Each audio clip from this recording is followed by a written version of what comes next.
हाँ, तो अभी हम लाइव हैं। 1 मिनट का टाइम देंगे। राजेश, आपका माइक म्यूट पे है, तो आप उसको म्यूट से हटा लीजिए। यस, आवाज आ रही है? Perfect perfect, done. अभी आप अच्छे से दिखाई भी दे रहे हैं और आवाज भी आ रही है। जी जी, बढ़िया। कुछ सेकंड इंतजार करते हैं ताकि हमसे लोग जुड़ जाएं, उसके बाद फिर हम आगे की बातचीत को शुरू करेंगे। आप लोगों को मेरी आवाज सुनने में कोई प्रॉब्लम नहीं आ रही ना? नहीं। ठीक है, नहीं, आपकी आवाज साफ आ रही है। ठीक है। मुझे सो आर्यन जी दिख हेलो नहीं रहे हैं, एवरीवन। उनकी ब्लैक स्क्रीन आ रही आर्यन दिख नहीं रहे आपको? आर्यन हमें दिख रहे हैं। आर्यन हमें दिख रहे हैं, और हमें कुछ देर में देखने वालों से भी पता चल जाएगा कि क्या हम तीनों विजिबल हैं अपने ऑडियंस को या नहीं हैं। है। जी जी। सो हेलो एवरीवन, आज हम जिस किताब की बात करने वाले हैं उसका नाम है जयपुर डायरीज, और हम इसको ऑडियो में, हमारे ऐप पे ऑलरेडी ये किताब आ चुकी है। और इस किताब को लिखा है आर्यन ने, जो हमारे साथ इस लाइव में मौजूद हैं। और इस किताब को आवाज दी है, जो इस किताब के नरेटर हैं, वो है राजेश काबा। तो राजेश जी भी हमारे साथ हैं और आर्यन जी भी हमारे साथ हैं। तो हम बात करेंगे इस किताब के बारे में, जयपुर डायरीज के बारे में। तो जयपुर डायरीज के बारे में बात शुरू करते हैं। इससे पहले आर्यन, आपसे ये पूछते हैं कि क्या ये आपकी पहली किताब है? हाँ, अभी तक तो ये पहली किताब है। अच्छा, तो कितना टाइम लगा आपको ये किताब लिखने में? सबसे ज्यादा जो मुसीबत का सामना करना पड़ा था वो मुझे शुरुआत करने में लगा था। और अच्छा, कहते हैं किसी चीज को अगर आप स्टार्टअप दे दो तो मंजिल तक आप धीरे धीरे पहुंच ही जाते हो। बिल्कुल सही बात है, बिल्कुल सही बात है। तो राजेश जी, आपके पास ये किताब जब आई जी थी रिकॉर्डिंग के लिए, तो आपने क्या इसको होम सेटअप में रिकॉर्ड किया? क्योंकि हमारे सारे स्टूडियोज तो अभी बंद हैं, तो क्या आपने घर से इसकी रिकॉर्डिंग की थी या स्टूडियो में किया आपने? जी जी, घर से रिकॉर्डिंग की थी। ये मैं होम सेटअप से ही किया था, क्योंकि अच्छा। जो परिस्थिति थी बिगड़ चुकी थी वाकई। मार्च के बाद तो सबको पता है भारत में, तो हम्म। होम सेटअप से ही किया। और शुरुआत में जैसे कि टेक्निकल चीजें होती है कि आपका होम सेटअप सही है, उसका सैंपल देना पड़ता है, सब कुछ सही। तो उस हम्म। मामले में सारी बातें सही रही। फिर इस बुक की शुरुआत की थी मैंने। और आपने मैं किताब को क्योंकि मैं सुन चुका हूँ, तो मुझे मालूम है कि आपने कितना शानदार काम किया है इस पूरे किताब में। आपने सिया की आवाज को भी, जब सिया की बात करते हैं तो किस तरीके से बात करते हैं, और जो हर कैरेक्टर में आपने जो एक्सप्रेशन डाला है, जो भावना डाली है अपनी आवाज से, वो कमाल का काम है जी, राजेश जी। सो आपका कैसा एक्सपीरियंस रहा इस किताब को नरेट करने का? बढ़िया बढ़िया। सबसे पहले तो मैं कॉन्ग्रेचुलेशंस, मुबारकबाद देना चाहूंगा आर्यन भाई को। आर्यन भाई, मैंने आपका इंस्टा प्रोफाइल देखा, बहुत यंग है और आपने इतनी उम्दा चीज लिखी है। इतने सारे ट्रैक्स, इतने सारे कैरेक्टर्स, हर कैरेक्टर को कैरेक्टराइजेशन, हर एक का एक रंग, अलग स्टाइल, दोस्ती है, कहीं कहीं थोड़ा वो जलन है, सब कुछ है। तो पहले तो मैं आपको मुबारकबाद देना चाहूंगा और थैंक यू सो मच, मुझे ऐसी किताब करने को मिली जिसमें बहुत सारे वेरिएशन थे। तो जैसे जैसे मैंने शुरुआत हुई, एक एक कैरेक्टर, क्योंकि मेरी मेरी आदत रही है कि जब भी आप किसी भी ऑडियो चीज को कर रहे हैं, ऑडियो बुक को, क्योंकि मैं अब आप सबको बता दूं, मैं 20 साल से डबिंग करता हूँ, वॉइसिंग कर रहा हूँ। I am the official Hindi voice of Harry Potter and the voice of Jackie Chan और काफी। तो ये मेरा ये वाह। हमेशा मानना है कि जब आप कुछ ओरिजिनल चीज करो, थैंक यू सो मच, जब आप कुछ ओरिजिनल चीज करो या ऐसी चीज करो जो सालों तक हवा में बहेगी, मतलब इंटरनेट पे रहेगी या जहां पे भी जो आपको सुनेंगे, तो ऐसी करो कि वो एक नो बॉल पर सिक्स वाली बात हो जाए, तगड़ा हो जो। तो मैं इस चीज में थोड़ा वो रहता हूँ कि वर्सेटाइल रहूं, कि ना सिर्फ नरेशन या नरेशन नरेशन नरेशन नरेशन देता जाऊं। मैं हम्म। हर किरदार को एक अलग थोड़ा वॉइस टेक्सचर और एक स्टाइल देने की कोशिश करता हूँ। इसकी वजह यह है कि जो इमेज बनती है, सारे कैरेक्टर की चित्र बनता है। हाँ आर्यन भाई, शायद आप भी इस बात से सहमत होंगे, प्रशांत सर, कि जो चित्र बनता है वो बहुत जरूरी है। क्योंकि आप हम्म। पढ़ रहे हैं तो आप पढ़ रहे हैं तो आप कुछ ना कुछ सोचेंगे उस चीज को लेकर। लेकिन जब आप बिल्कुल। सुन भी रहे हैं तो आप उसकी आवाज को सुन रहे हैं, तो सुनते सुनते सुनते आपको वो चित्र, ये कैसा दिखता होगा, ये कैसे दिखती होगी, बहुत बेहद जरूरी है। तो जो हीरो है, हीरोइन है, उसके दूसरी हीरोइन है, उसके सारे दोस्त हैं, उसके पापा हैं, बहन है, जीजाजी है, जो भी कैरेक्टर्स है, सबको एक कोशिश की है मैंने किरदार देने की। वाकई मजा आया। आपने सर बहुत जैसा मैंने पहले एक्चुअली कहा मैं बहुत। हाँ आर्यन भाई बोले। मैं एक चीज सर से कहना चाहूंगा। हाँ राजेश सर, मैं आपका सच में जी। बहुत बड़ा फैन हो गया हूँ। बहुत अरे बड़ा वाला आर्यन जी। फैन हो गया हूँ कि उसमें एक जब आप पहले अध्याय में आओगे तो उसमें एक छोटा सा गाना है। हाँ जब मैंने सुना जी है। जी, हाँ आकांक्षा उससे, कोशिश की थी। मैं थोड़ा हाँ, बेसुरा हूँ मैं नहीं मैंने नहीं नहीं कहा कि नहीं ये भी चैलेंज के तौर पे इसको। सर, जिस तरन्नुम में मैंने उसे सेट किया था, आपने हू बहू हाँ उसी तरन्नुम में गाया है। मतलब उसके लिए कोई वर्ड्स नहीं है। सच में आप मैं सुना तो मैं मतलब खुद अवाक रह गया कि मतलब जो जिस तरन्नुम में मैंने किया है, आपसे पहली बार मेरी बात हो रही है और टू द मतलब मुझसे जी। अच्छा आपने उसमें किया है। तो मैं उसके लिए बहुत सच में आपका अरे बहुत नहीं नहीं, बड़ा फैन हूँ। खुश। मैंने भी ये थैंक यू देखा सो और फिर मच। मैं जब सुन रहा था ये किताब तो वो जो जिस तरन्नुम की बात कर रहे हैं आर्यन भाई, तो जब मैं जी इस किताब को सुन रहा था तो मुझे ऐसा लगा कि ये लिखा तो अच्छा गया ही है, बट नरेशन के दौरान भी ऐसा नहीं है कि सिर्फ उसे पढ़ दिया गया कि ये गाने का ये बिल्कुल। उसने इसके लिए लिखा है। आपने पूरी तरीके से उसको निभाया राजेश जी। और आर्यन भाई, क्योंकि आप कविताएं भी लिखते हैं, जैसा मुझे जी मालूम है आप कवि सम्मेलनों का भी हिस्सा हैं, और उसकी एक झलक आपकी किताब में भी दिखती है कि आप रोमांस की भी जब बात करते हैं तो उसी पोएटिक अंदाज में करते हैं। तो ये कविता और कहानी दोनों की तरफ आपका रुझान शुरू से था, या फिर पहले आप कविता लिख रहे थे और फिर आहिस्ता आहिस्ता कहानी की तरफ शिफ्ट हुए? सर, पहले मैं कविताएं लिखता था। हम्म। और हम्म। कहानी कुछ ऐसी चीजें होती हैं कि जो आपके साथ घटती हैं, और कुछ हद तक घटती हैं, और आप उसे कहानी का एक रूप दे देते हो। बस कुछ ऐसे ही मेरे साथ ऐसा हम्म। हुआ था। बिल्कुल बिल्कुल। सो आपका ये जो आपने पहला ख्याल क्या था आपका इस कहानी को लिखने में? जो जयपुर डायरीज आपने लिखी पूरी किताब, इसमें पहला ख्याल क्या था? वो पहला थॉट क्या था? क्या ये था कि मुझे एक कहानी लिखनी है, या कुछ अंदर का ऐसा एक्सपीरियंस था जो आपको उतारना था कागज पर? क्योंकि आजकल का जो प्रेम है, हम्म। जिससे हम आजकल के युवाएं ले रहे हैं, कि पहले हम्म। प्यार किया और इंस्टा या फेसबुक पे दोस्ती हो गई, हम्म। दोपहर तक प्रपोज हो गया, शाम हम्म। तक मेल जोल बढ़ गया, और दो तीन हाँ दिन बाद फिर वही लोग वही रहते हैं, चेहरे बदल जाते हैं।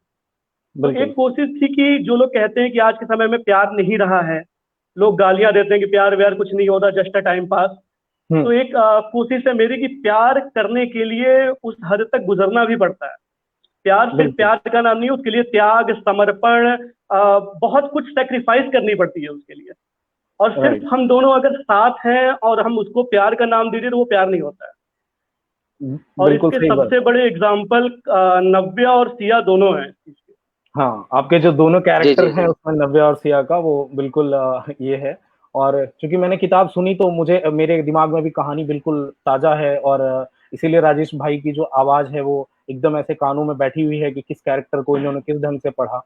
तो आर्यन, मैं जब ये किताब को सुन रहा था तो मैंने देखा कि आप इस कहानी में एक शहर से दूसरे शहर ट्रांसपोर्ट कराते हैं अपने रीडर्स को, और अब सुनने वाले जो इस किताब को सुन रहे हैं वो भी यही महसूस कर रहे हैं जिस तरीके से हाँ मैंने महसूस किया। आप मनाली जाते हैं, आप कोटा जाते हैं, तो क्या ये जो एक्सपीरियंस है ये आपकी लाइफ का एक्सपीरियंस है, या आप कल्पनाओं में उन शहरों में पहुंचे, कल्पनाओं के थ्रू? जैसे कि कवि सम्मेलन होता है तो हम कभी किसी सिटी में रहते हैं, कभी किसी सिटी में रहते हैं। तो हर हम्म। जगह से एक मेरा जुड़ाव रहा है। जहाँ पे भी मैं गया हूँ, सोचा हूँ कुछ हद तक कि उसे मैं फील कर सकूँ, ताकि उसे कभी कोई स्टोरी या कभी कुछ किसी चीज में कविताओं में भी ढालूं तो वो चीज आ सके उसमें। और जहां तक राइट। बात इसकी है कि कहानी किसकी है, तो जब एक कहानीकार किसी कहानी को ढालता है तो उसकी ना होते हुए भी वो कहानी उसी की हो जाती है। बिल्कुल बिल्कुल बिल्कुल, जी। अच्छी बात कही आपने। बिल्कुल अच्छी बात कही आपने। तो आप ये मनाली वाला एक्सपीरियंस कैसा, आपने मनाली का एक्सपीरियंस किया है, या आपने वो कल्पना के थ्रू आपने वो लिखी मनाली वाली बात कि आप अपने दोस्त के साथ हैं और वहां पे? ना ना ना ना, ऐसा कुछ भी नहीं हुआ है। मनाली में गया हूँ घूमने के लिए, दो तीन बार गया, पर ऐसा कुछ अच्छा हुआ नहीं है। ये कल्पना थी। अच्छा। तो अगर हम कुछ हद आपके तक कोशिश थी कि एक अलग स्टार्टअप दे सकूं उस चीज को। बिल्कुल। सो अगला सवाल मेरा राजेश भाई से है कि राजेश भाई, आपको ये पढ़ते हुए एक किताब, उसमें एक जैसे आप किसी किताब को पढ़ते हैं तो अगले पहले 50 पन्ने में क्या कभी प्रिडिक्टेबिलिटी वाली बात आई कि मुझे मालूम है कि अब आगे क्या होगा, या कुछ इस तरह का थॉट आया और बाद में वो आपको सच हुआ, ऐसा कुछ हुआ आपके साथ इस कहानी को पढ़ते हुए? क्योंकि नहीं, आपने इस हिस्सों में ही किताब में पढ़ा नहीं हुआ। होगा। हाँ। जी जी, नहीं, इस किताब में नहीं हुआ। जब वो सिया वाला चैप्टर शुरू हुआ कि वो एयरपोर्ट है, एयरपोर्ट से चली गई, वहां अमेरिका गई, वो सारी बातें चल रही थी, तब मैंने ये प्रेडिक्ट किया कि वो इंडिया में ही होंगी। लेकिन उनके साथ ये सब कुछ हुआ है जो मैं फिलहाल नहीं बताना चाहूंगा, जो बिल्कुल। सुनने वाले हैं वो सुने तो ज्यादा अच्छा है। तो जी। उनके साथ तो वो मैंने बिल्कुल प्रेडिक्ट नहीं किया था, ना ही कोई अंदाजा था। और सच कहूँ ना तो आर्यन जी, मुझे इस जी सर। किताब में जो किरदार अच्छा लगा है सिया और नव्या दोनों में, हम्म। वो नव्या का किरदार बहुत ज्यादा अच्छा लगा है मुझे। अ, उसकी वजहें बहुत सारी हैं। एक तो हम्म। मैं बता सकता हूँ कुछ चीजें क्या ऑनलाइन अभी? नहीं? आप कैरेक्टर के बारे लो, में कुछ चीजें जरूर बता सकते हैं जिससे लोगों का इंटरेस्ट जो है हाँ, वो, हम कहानी का कुछ ऐसा एक्सपोज नहीं कर रहे, कुछ ऐसी चीजें नहीं बता नहीं रहे जिससे। कहानी बिल्कुल। बिल्कुल। जी जी, तो कहानी के बारे में नहीं बताऊंगा, मैं कैरेक्टर बताऊंगा कि कैरेक्टर में एक तो ऊंचे घराने से है वो, इतने पैसे वाले घर से हैं, हम्म। उसके बावजूद उसमें इतनी वो इंसानियत है, डाउन टू अर्थ है। और हम्म। जिस लिहाज से उन्होंने उनकी केमिस्ट्री बिठाई है अपने हीरो के साथ, सॉरी मैं हीरो का नाम भूल गया। आकाश। आकाश। आकाश, आकाश, आकाश के साथ जो केमिस्ट्री, हाँ, आकाश के साथ जो केमिस्ट्री बिठाई है। और हर हालात में वो उनके जो माँ वाला जो पूरा एक कनेक्शन है, मम्मी का, वो सारी जो चीजें हैं बहुत मुझे अच्छी लगी नव्या की। तो all credit goes to Aryan Upadhyay. Super, बढ़िया। तो इसमें आर्यन भाई, आप और इस किताब पर आगे भी बात करेंगे, पर मैं ये भी जानना चाह रहा था कि आप कोटा भी जाते हैं, आप मनाली भी ले जाते हैं अपने किताब के थ्रू, पर आपने इस किताब का नाम जयपुर डायरीज क्यों रखा? सर एक्चुअली जो इस कहानी की जो लीड एक्ट्रेस रही है हम्म। सिया, वो हम्म। जयपुर से ही बिलोंग करती हैं। और हम्म। जयपुर जब आकाश जाता है तो हम्म। वहीं से वो कहानी की मतलब एक ट्रैक पे आती है। और वही वही वो जगह है जहाँ पे वो ट्रैक से, वो पटरी से, वो ट्रेन जो रहती है चलते चलते चलते चलते वो दूसरे ट्रैक पे चली जाती है। तो हम्म। उस आकाश का बनना भी उसी शहर से होता है, वहीं से आबाद भी होता है, वहीं से बर्बाद भी होता है। करेक्ट। इसलिए सही कहीं बात ना है। कहीं जयपुर, जहां तक मुझे, मैंने कई नाम सोचे थे इसके, पर हम्म। मुझे सबसे जो सुटेबल हम्म, लगा था वो जयपुर डायरीज ही लगा था। अच्छा। अच्छा। सही। तो क्योंकि अभी सॉरी मैं आप लोगों गार्जियन। को बीच में काटना चाहूंगा। हाँ। सॉरी नहीं मैं नहीं सर, प्रशांत बिल्कुल। जी, आर्यन जी, आप लोगों को बीच में लेकिन मुझे ना वो जो सर ने बात कही अभी प्रशांत जी ने, मुझे वाकई 100% सही लगी कि आप ना ट्रैवल कराते हैं रीडर्स को या सुनने वालों को या जो भी है उनको। क्योंकि मैं खुद रिकॉर्ड करते करते एंजॉय कर रहा था कि आज यहाँ यहाँ ये जगह, ये मॉल वगैरह गए घूमने, तो एक एक जगह का नाम, वो गार्डन का नाम, यूनिवर्सिटी का नाम, चौक का नाम, वो बहुत सारी चीजें ना कनेक्ट करती है सीधी आपको, बकायदा फील करवाती है कि आप वहां गए हैं, या फिर नेक्स्ट टाइम जब जाऊंगा तो यहाँ से गुजरूंगा या देखूंगा ये जगह, वो वाली फीलिंग आती है। तो वो बहुत जरूरी है। तो वाकई में वो सब मुझे बहुत अच्छा लगा। अगली बार जब भी राजेश भाई मनाली जाएं या मैं जाऊं तो एक थॉट जरूर आएगा कि ये जयपुर डायरीज हमारे दिमाग में रहेगी। ऐसे भी अभी हम लोग सुनने के बाद हमारे दिमाग में बैठी हुई है ये कहानी, पर जब हम उन शहरों में जाएंगे जहाँ की कहानियां, जिनके किरदार आपने लिखे हैं, तो बिल्कुल जैसा राजेश भाई कह रहे हैं वैसा ही होता है जनरली। सो जी। आर्यन, आप कविताएं भी लिखते हैं और आपने इसके बीच में भी अपना वो जो छाप है वो आपने छोड़ी है, अपना मुहर लगाया है कि वो राइटर जो है वो ना चाहते हुए भी दिखता है कहानियों में। तो अगर वो खुद को हाइड भी करे तो वो हाइड नहीं कर सकता क्योंकि अंदर की चीज निकल कर आ रही है।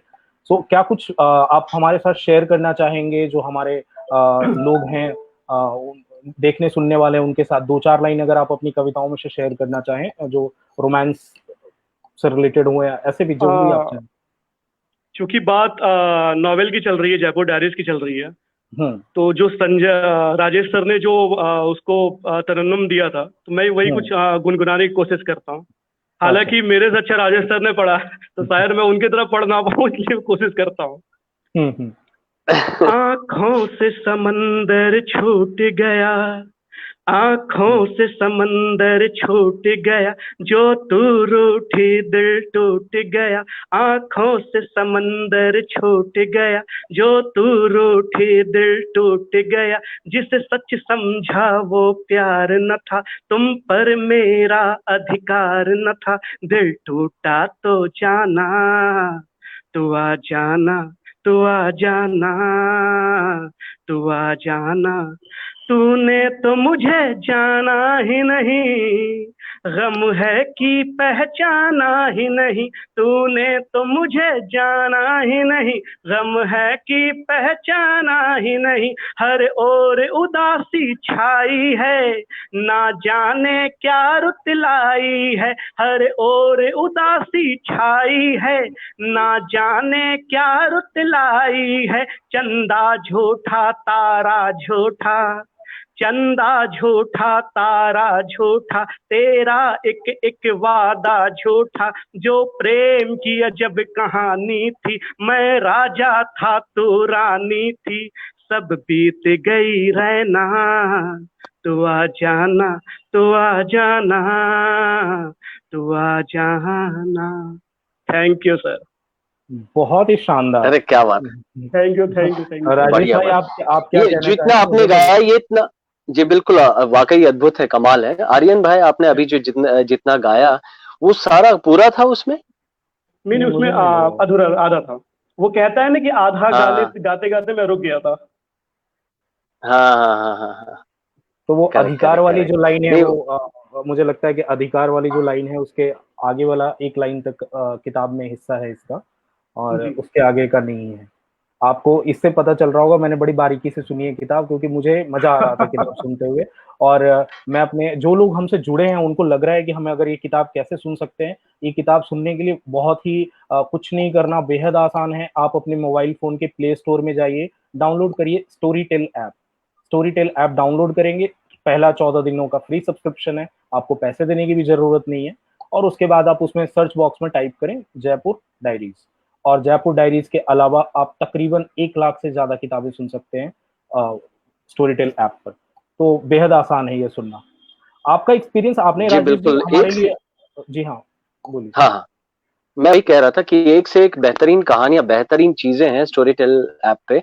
हम्म, मैंने मेरा ये एक्सपीरियंस तो तगड़ा ही रहा है। जयपुर डायरीज के बारे में आज हम बात कर रहे हैं क्योंकि हम्म, मुझे तब मजा आता है जब सारे ढेर सारे किरदार हों। जस्ट मैंने जयपुर डायरीज के बाद या पहले ही इसी लॉकडाउन में एक और किताब की है स्टोरी टेल के लिए, हाँ हाँ, लेकिन उसमें वो जोन नहीं था जिसमें मैं इतनी सारी चीजें कर पाऊं। तो मुझे ये देखते ही मजा आ गया कि ओ, ये मेरे जॉनर की चीजें, होता है ना वो आपका जी। जॉनरा होता है, तो वो वाली फीलिंग आती है। तो मैं थ्रिलर, रोमांस, इस चीज में मैं अपने आप को बहुत ज्यादा कंफर्टेबल समझता हूँ। तो ये वही चीज थी जिसमें बहुत सारी चीज थी, थ्रिल था, प्यार था, सब कुछ था। हम्म, और जो भी सुनने वाले हैं, जैसे आर्यन सर ने बताया कि बहुत इजी है, ऐप डाउनलोड कीजिए, सुनिए। और जिनको शायद पता ना हो कि मैंने और भी किताबें की हैं, तो जयपुर डायरी तो सबसे पहले सुनिए। उसके बाद अगर मेरा काम पसंद आए तो मेरे और भी किताबें हैं जिसमें वाकई आपको और मजा आएगा। राजेश जी का नरेशन आपको अच्छा लगेगा, इसका हमें पूरा यकीन है। और आपको अगर राजेश जी की किताबें सुननी है तो उसके लिए सिर्फ आप राजेश और इनका पूरा नाम टाइप करें, राजेश कावा, KAVA, और उसके बाद जो है आप वो पूरा सुन पाएंगे। इनकी जी सारी लिस्ट आ जाएगी कि इन्होंने कौन कौन सी किताब हमारे स्टोरी टेल ऐप के लिए रिकॉर्ड की है। आर्यन भाई, जी अभी जैसा शुरू में कहा आपके लिए हमारे राजेश भाई ने कि आप जो है बहुत यंग एज में, आपको देखकर इंस्टाग्राम पे जो आपके पोस्ट देखे और आपको देखकर इनको रियलाइज हुआ कि अरे यार ये बंदा तो बहुत यंग है अभी, और इसने इतनी अच्छी किताब लिखी।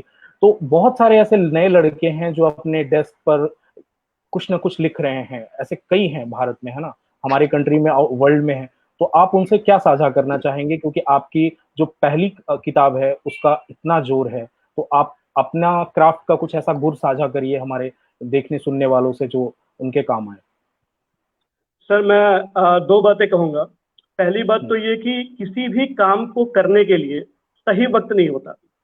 आप बिल्कुल। जितना जल्दी उस काम को शुरू कर दो, वो सबसे परफेक्ट टाइम होता है। दूसरी चीज, जब आप किसी काम को करो तो पूरे दिल से करो, और बिल्कुल ये मत सोचो कि कौन क्या प्रतिक्रिया दे रहा है उस चीज का। मन से करो, सही बात। पूरा समर्पण डालो उसमें, और आप यकीन करो आप अपना बेस्ट करके जाओगे। क्योंकि आज मैं भी अगर बहुत लोगों का सुना होता, बहुत से लोगों ने कहा ये नहीं करो, ये नहीं करो, ये अच्छा चीज नहीं है, वो अच्छा चीज नहीं है, अगर उलझा होता तो शायद राजेश सर आपके साथ यहाँ पे नहीं बैठा होता। तो बिल्कुल सही बात सिर्फ है। एक बात, लोगों की बात बिल्कुल मत सुनो, जो दिल कह रहा है सिर्फ वो करो। बिल्कुल। सही राजेश है। भाई मैं काफी। मैं एक चीज पूछना हाँ चाहूंगा। सॉरी सर, मैं एक हाँ। चीज आर्यन सर को मैं पूछना चाहूंगा भाई को, जी कि कितने वक्त में किताब लिखी आपने ये जयपुर डायरीज? कितना कितना अरसा, मतलब टाइम, महीने, दिन, क्या? सर, मुझे टोटल 5 से 6 महीने लगे थे इसको लिखने में। ठीक। ओह, 5 से 6 महीने। सही बात। एक लेखक के हिसाब से मैं देखूं तो ये आपने कम कम समय में ही ये किताब लिखा, क्योंकि एक एक किताब को लिखने में और भी लंबा वक्त जाता है। और वो डिपेंड करता है कि किस ओके। कहानी का फ्लो जो है वो कितना जल्दी आपके पास आ रहा है। कुछ कहानियों में वक्त लगता है, आगे वाले कैरेक्टर को कौन सी दिशा देनी है, उसको कौन से डायरेक्शन में भेजना है, तो वक्त लगता है ऐसी चीजों में। तो ये हर जी जी राइटर जी। टू राइटर डिफरेंट होता है। अगर आप रिसर्च बुक लिख रहे हैं, जैसे मैं अपने पिछले लाइफ में बात कर रहा था, गरुड़ पुत्र के बारे में एक किताब है। तो गरुड़ पुत्र जो किताब है वो एक फिक्शनल किताब है, बट उसमें ना बहुत सारा रिसर्च है, क्योंकि वो पुरानी दुनिया में हमें ले जाती है, जब राजाओं और बिल्कुल। रानी की दुनिया थी। तो उसमें एक रिसर्च वर्क होता है, उसमें बहुत ऐसी छोटी छोटी चीजें, बहुत बारीक चीजें हमें बताई थी उनके राइटर ने। जैसे उन्होंने बोला कि मैंने कहानी के बीच में कहीं पे ये लिख दिया था कि उसने उससे मदद मांगी तो उसने उसे कुछ रुपए दिए। तो अब जब आप 1800 सेंचुरी की कहानी कह रहे हो तो उसमें रुपए नहीं होते थे।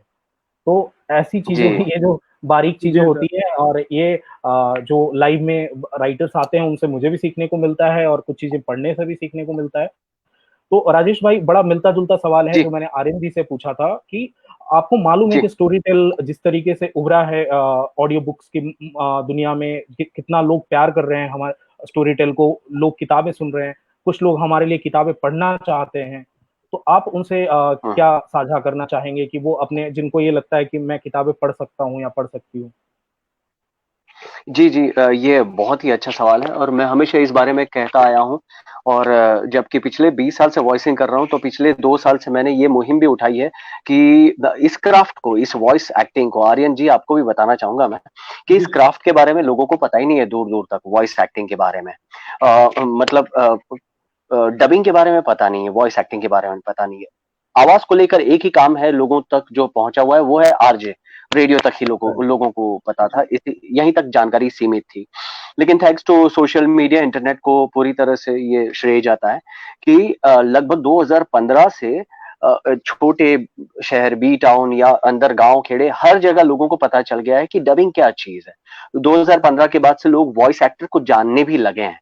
तो ये बहुत ही अहम बात है, और इस चीज से उनका ये जो रस भी जागा है, मन में एक भाव जागा है कि ये मैं कर सकता हूँ, ये मैं कर सकती हूँ। इसलिए पहले तो मैं सबको यही बताना चाहूंगा कि आप जहां पे भी हैं, अपने आप में वो जो प्रैक्टिस है, एक अभ्यास है, वो जारी रखे, वो है रीडिंग। आप पढ़ते रहिए, लगातार पढ़ते रहिए, न्यूज़पेपर पढ़ें, किताबें पढ़ें, नॉवल पढ़ें, क्योंकि अपने भाषा को सही बनाइए। भाषा को सही बनाने के बाद आप बेशक कर सकते हैं स्टोरी टेल के साथ काम। और आप इनके इंटरनेट पे, इनके साइट पे जाइए, इनको सैंपल्स दे सकते हैं, भेज सकते हैं। बात शायद बन जाए अगर आपकी आवाज में, आपकी भाषा में, और आपके वो जो डिलीवर करने की वो छटा में, वो स्टाइल में कुछ है, मैजिक है, तो वाकई कुछ हो सकता है। तो मैं बेशक कहना चाहूंगा कि अंदर के एक्टर को निखारिए जो अच्छे से इस चीज को बयां कर पाए। क्योंकि ये कई लोगों की ये सवाल आता है, रिक्वेस्ट आती है कि राजेश सर, मैं वॉइस एक्टर बन सकता हूँ क्या, मैं वॉइस ओवर आर्टिस्ट बन सकता हूँ क्या, मेरी आवाज बहुत अच्छी है। तो मैं ये कहूंगा कि आवाज अच्छी बुरी नहीं होती, आवाज आवाज होती है। उसको कैसे प्रेजेंट करना है, किस लिहाज से प्रेजेंट करना है, कौन से सब्जेक्ट के लिए कैसे प्रेजेंट करना है, ये करेक्ट। बहुत जरूरी है। तो अपनी आवाज को, अपनी भाषा को सुधारिए, अपने अंदर के एक्टर को निखारिए।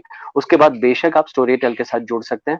जो सुनने वाले हैं, जो इस चीज से अनजान है, उनको मैं कहूंगा पहले आज ही इस चीज को सर्च कीजिए, और सर्च करके आप बहुत सारा खजाना यहाँ सुनने की शुरुआत कर दीजिए। ये एक नशा है जो वाकई आपको चढ़ेगा तो फिर सर चढ़ के बोलेगा।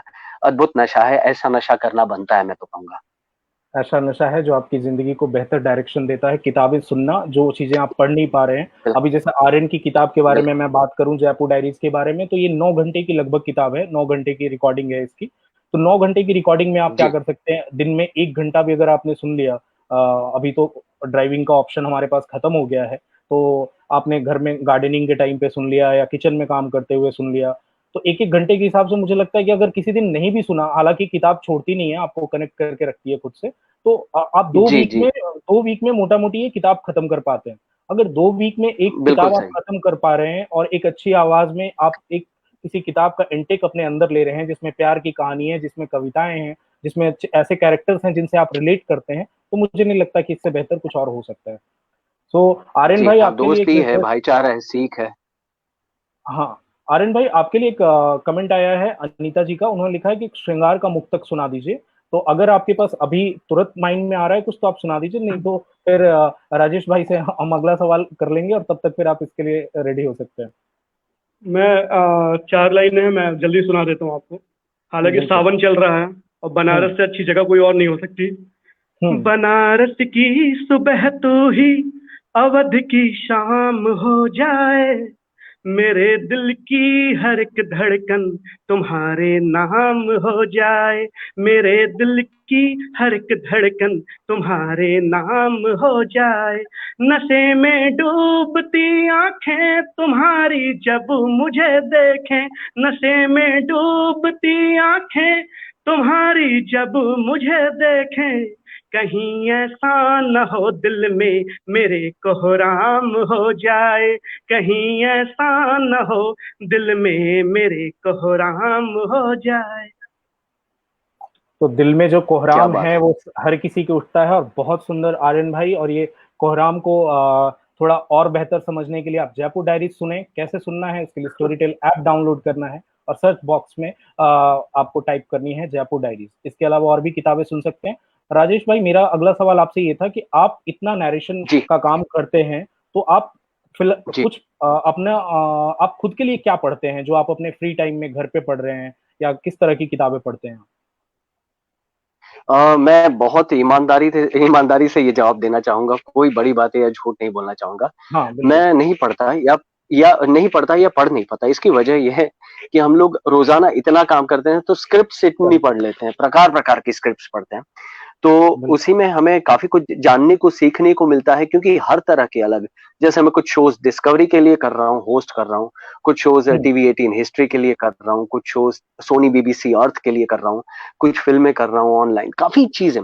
तो हर रोज़ आप समझ सकते हैं प्रकार-प्रकार की स्क्रिप्ट हैं। लेकिन हाँ, मैं जब भी पढ़ना चाहूँ या ये जैसे ये कहा मैंने पहले भी कि मैं परफ़ॉर्म करना चाहूँ, तो मैं हुँ। थ्रिलर ज़्यादा पसंद करता हूँ। थ्रिलर और लव स्टोरी मेरा ज़ोन है। तो बेशक जब भी मौका मिला मैं थ्रिलर को आज़माऊँगा। आर्यन भाई, मिलता-जुलता सवाल आपके लिए भी है, क्योंकि आप लिखते हैं और लिखने वालों के लिए पढ़ना बेहद ज़रूरी है। इस बात पे आप भी एग्री करते हैं। मुझे कोई शक नहीं है कि इसमें। तो आप खुद क्या पढ़ते हैं? किस तरह का लिटरेचर पढ़ते हैं आप? सर इधर भी तो मैं माइथोलॉजिकल काफ़ी पढ़ रहा हूँ। और बेसिकली अगर पूछा जाए किस टाइप का पढ़ते हैं, तो जैसा राजेश सर का था वैसे ही मेरा भी है, रोमांस हुँ। जो थ्रिलर हुँ। से भरपूर हो। अच्छा। अच्छा। हाँ, सो वो मोहब्बत का जिसमें कत्लेआम ना हो। और आप पोएट्री भी करते हैं, तो आप अपने हालाँकि ये बड़ा मुश्किल हो जाता है, जो लोग पोएट्री करते हैं उनको अपने किसी फ़ेवरेट 1-2 पोएट या शायर का नाम बताना, बट फिर भी अगर जो पहला 1-2 ख़्याल आता है कि नहीं यार, इस आदमी को मैं, जो कवि सम्मेलन का कल्चर है, जिसमें पहले लोग जब नीरज साहब पढ़ा करते थे या जब बाल स्वरूप पढ़ा करते थे, तो उस टाइम पे एक कल्चर था जब लोग रात-रात भर कवि सम्मेलन सुनते थे।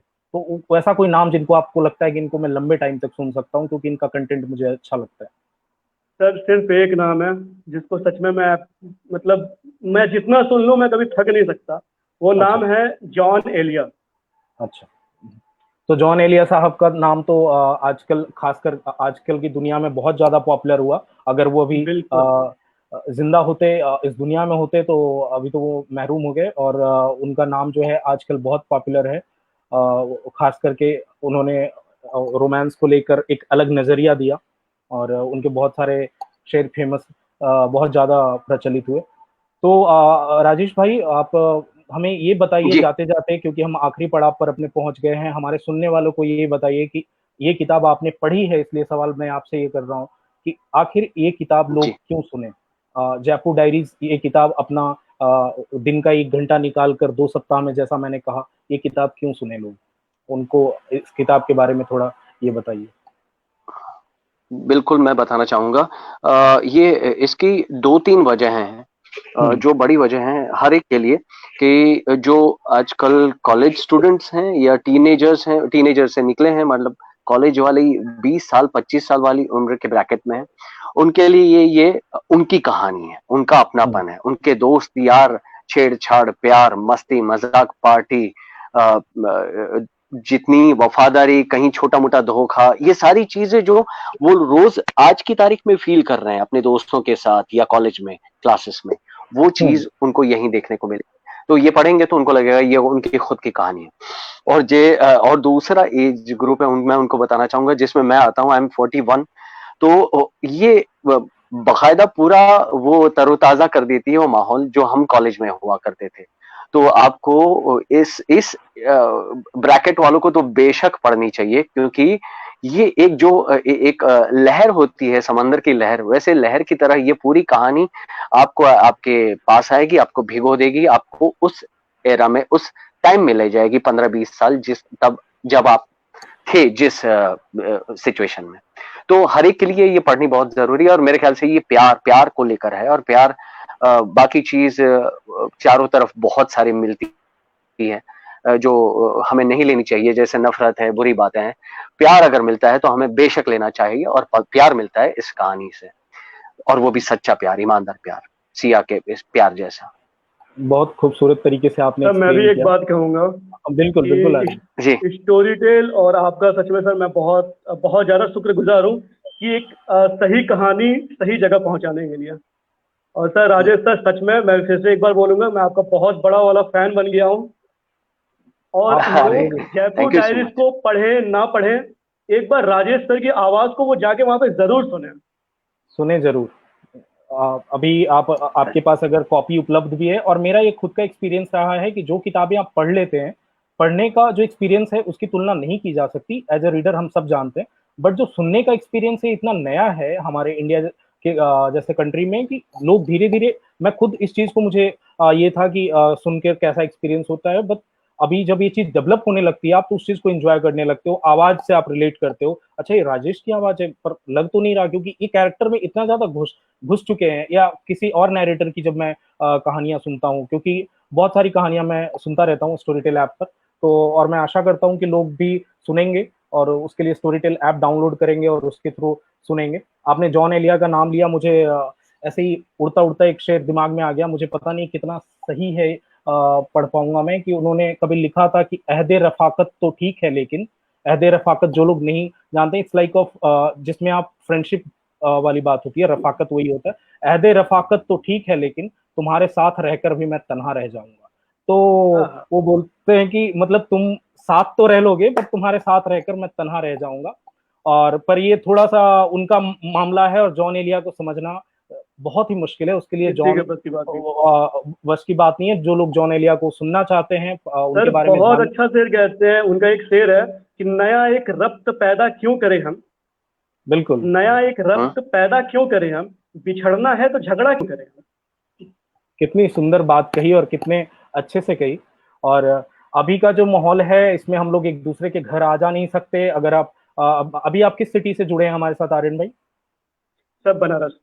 बनारस से जुड़े हैं। और राजेश भाई मुंबई में हैं आप अभी? जी मुंबई मुंबई में है, तो मैं और राजेश भाई मुंबई में हैं। बाहर घनघोर बारिश हो रही है, और ऐसे में क्योंकि दुनिया बदल चुकी है, हम एक दूसरे के घर जा नहीं सकते, कहीं ट्रिप पर नहीं जा सकते। तो इसको एंड करने से पहले, इस लाइव सेशन को, मुझे वसीम साहब का एक शेर याद आता है, क्योंकि आज हम प्यार की बात कर रहे हैं, और प्यार की किताब है जयपुर डायरीज, रिश्तों की बात करती है, और ऐसे रिश्तों की बात करती है जिसमें बीच में अगर कुछ टूटता है तो फिर उसके वो जुड़ने के लिए भी तैयार है, मतलब रिश्ते खत्म नहीं होते। तो वसीम साहब का वो शेर है कि वो मेरे घर नहीं आता। आप सोच के देखिए कि मुझे लगता है कि ये कोरोना के लिए लिखा था उन्होंने, और 10-15 साल पहले लिखा होगा कि वो मेरे घर नहीं आता, मैं उसके घर नहीं जाता, वो मेरे घर नहीं आता, मैं उसके घर नहीं जाता, मगर इन एहतियातों से ताल्लुक मर नहीं जाता। तो जो ताल्लुक है वो बनाए रखिए, जुड़े रहिए एक दूसरे के साथ, और किताबों से जुड़े रहिए, ये सबसे जरूरी है, क्योंकि हम सब अपने घरों में कुछ समय के लिए अकेले होते हैं, और उस अकेलेपन में किताब जो है हमारा साथ देती है। तो बहुत शुक्रिया राजेश भाई, आर्यन भाई, इस लाइव सेशन से जुड़ने के लिए। बहुत अच्छी बातचीत रही। और कोई ऐसा सवाल जो आपको लगता था कि मुझे पूछना चाहिए था, या कुछ ऐसा जो आप कहना चाहते थे और मैंने नहीं पूछा हो, तो प्लीज आप दोनों कह सकते हैं। आर्यन जी पहले आप, कुछ सूझ रहा है आपको तो? नहीं, कुछ सूझ तो नहीं रहा, क्योंकि मुझे नहीं पता था कि जयपुर डायरीज क्या है, वो आप लोगों ने सच में बता दिया। बिल्कुल बिल्कुल। नहीं, ये नहीं, अच्छी मैं बात। बस मैं भी कुछ और नहीं कहना चाहूंगा, लेकिन हाँ बेशक इसमें बहुत सारे किरदार हैं और सबको अच्छा एक एक न्याय दिया है एज अ राइटर। तो वो एक जिम्मेदारी बनती है मेरी कि आर्यन सर ने जो जैसा न्याय दिया है हर कैरेक्टर को, हर एक एंगल दिया है, तो मैं भी अपनी आवाज के जरिए दूं। मैंने पूरी कोशिश की है एक वॉइस टेक्सचर रखने की, सबको अलग रखने की। तो अब सुनिए, और जल्द से जल्द अपने दोस्तों को, मित्रों को, फैमिली को बताइए कि ये चीज है, सुनने लायक है, अद्भुत है। इस लॉकडाउन में बहुत मेहनत से हमने ये किताब तैयार की है, जिसमें राजेश भाई का राजेश भाई को मालूम है कि कितनी मेहनत की है उन्होंने लॉकडाउन के बीच में। हमारी पूरी मेहनत दस है से 12 कैरेक्टर को आवाज देना सच में बहुत बड़ी चीज है। बिल्कुल बिल्कुल बिल्कुल। जी तो हमारी जो किसी पूरी भी मेहनत आवाज है में वो, ये नहीं लगेगा कि ये उससे मिल रही है, कहीं मेलजोल कुछ भी हो रहा है उसका। जैसे अमित नहीं, बोल रहा है, समायरा बोल रही है, राघव, आरव, सिया, नव्या, सबका अपना एक अलग टेक्सचर है। आपको लगेगा कि सच में आप उनको सुन रहे हो। बिल्कुल। जी जी, तो बस यही कोशिश की है मैंने। सारे कैरेक्टर्स जो हैं उनसे भी आपका वास्ता करा दिया है हमारे जयपुर डायरीज के लेखक आर्यन जी ने। तो आप इस किताब को सुनिए, और हमने जो मेहनत की है इस लॉकडाउन के बीच, स्टोरी टेल के माध्यम से आप तक ये किताब पहुंच रही है। तो आप इसे सुनिए, और इस किताब को सुनने की सबसे अच्छी बात है कि आपको किताब सुन के आपका एक्सपीरियंस कैसा रहा, ये इस कहानी का जहां पे आप सुन रहे हैं उसके नीचे में आप रिव्यू भी लिख सकते हैं। अगर आपको रिव्यू लिखने का मन नहीं हो रहा तो आप स्माइली के थ्रू रिएक्ट कर सकते हैं कि कैसा लगा। वो आपका जो फीडबैक है वो राजेश भाई तक भी पहुंचेगा और आर्यन जी तक भी पहुंचेगा। तो बहुत बहुत शुक्रिया इस लाइव सेशन में जो भी लोग जुड़े, जिन लोगों ने इस लाइव सेशन को सार्थक किया, बहुत धन्यवाद आपका भी राजेश भाई, और आर्यन भाई आपका भी। इसको यही thank you so much, thank you बहुत सो बहुत मच। शुक्रिया। Thank you Aryan ji, thank you Prashant ji, thank you so much. Thank you sir.